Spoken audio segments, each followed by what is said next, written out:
The shuttle landed softly on the metal surface of the orbital platform.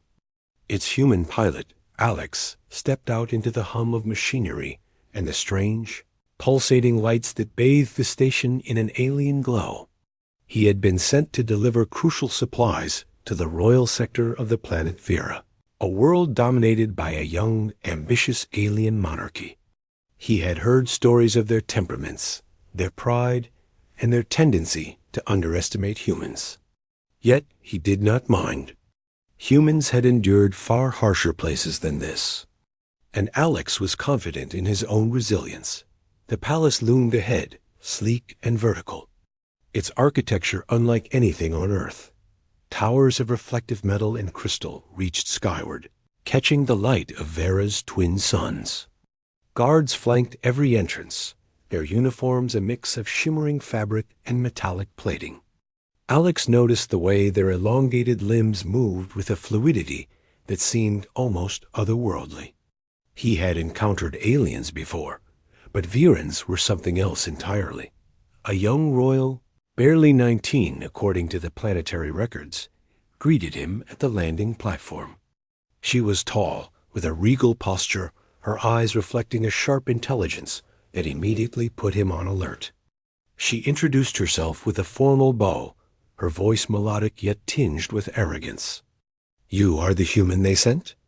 she asked, a smirk forming on her lips. "Yes," Alex replied simply, his tone calm but firm. "I am here to deliver the supplies and ensure they reach the intended recipients safely." Her eyes narrowed. "You think yourself capable of such a task? Humans are fragile creatures. I have heard of your resilience, but to handle the responsibilities here may be beyond your kind." Alex paused, considering his words carefully. He had been insulted countless times in his life, but there was a subtle line between rudeness and deliberate offense. She had crossed it. Yet he remained composed. "I have handled responsibilities far greater than what this delivery requires," he said evenly. The young royal's smirk widened. "Confidence is good, but arrogance is unseemly in someone of your stature." Alex did not rise to the bait. He had learned early that showing anger or frustration to a creature who could crush him with a flick of its wrist would not be wise. Instead, he simply tilted his head, his gaze steady. "Then I suggest we proceed with the task at hand." Her amusement faded slightly, replaced by a flicker of irritation. She motioned for him to follow, leading him through a series of corridors that pulsed with energy. Along the way, he noted the advanced technology embedded in every surface: transport tubes, energy grids, and floating data panels displaying streams of alien script. The environment was alien, but he observed it carefully, noting weak points, structural patterns, and potential escape routes as they arrived at the royal supply vault.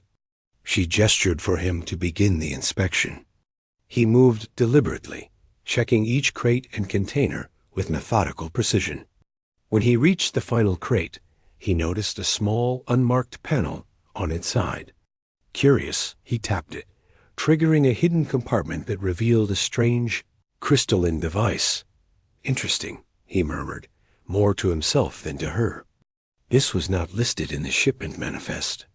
The young royal's eyes narrowed, a flash of impatience in her gaze. "That is a private matter. You need not concern yourself with it." Alex turned to face her, his expression unreadable. "When I am responsible for ensuring the safety of a delivery, I concern myself with everything that could affect it. This device could be dangerous if mishandled." Her lips tightened. "You question the authority of my household?" He shook his head slightly, keeping his voice even. "I do not question authority. I question risk, and I will not endanger myself or the mission for pride." The tension in the room thickened, but Alex's composure never wavered. Finally, she sighed, a mixture of irritation and grudging respect in her tone. "You are unlike any human I have encountered. Most would have bowed or faltered. I have learned that survival often requires more than obedience. Alex replied simply. For a moment, the young royal regarded him with a strange intensity. It was as though she were trying to measure his worth, to understand the boundaries of his strength. Alex met her gaze without flinching, and in that silence, an unspoken understanding began to form. He was not a creature to be dismissed, nor one to be commanded lightly. The rest of the inspection concluded without further incident. Alex documented the irregularities, noted potential threats, and secured the crates. When he finished, he stood and faced the young royal once more. "I have completed my duty," he said. "Is there anything else you require of me?" She hesitated, then shook her head. "No, you may leave." Alex inclined his head, a gesture of respect despite the tension. Then, without further words, he turned and walked away. His decision was deliberate. He would not engage in petty quarrels or allow his pride to be baited by arrogance. His focus was survival, efficiency, and the mission at hand. As he made his way back to the shuttle, he could feel the eyes of the royal upon him, sharp and calculating. Yet he did not look back. Humans had a unique strength, one that relied not on alien power or status, but on resolve, adaptability, and clarity of purpose. He carried these traits with him like a shield. The shuttle's engines hummed to life, and Alex took his seat. As he rose into the orbit above Vera, he allowed himself a small, private smile. The young royal may have thought she had tested him, even offended him, but in the end, it was he who had remained unshaken. And that, he knew, was the truest measure of strength. Days later, word of the human's composure reached the palace council. Rumors spread of a man who had faced the young royal without flinching, who had noted irregularities she had thought secret, and who had walked away unbowed. The council debated quietly. Some saw arrogance in his actions, others wisdom. But all agreed on one point. Humans were creatures of remarkable resolve.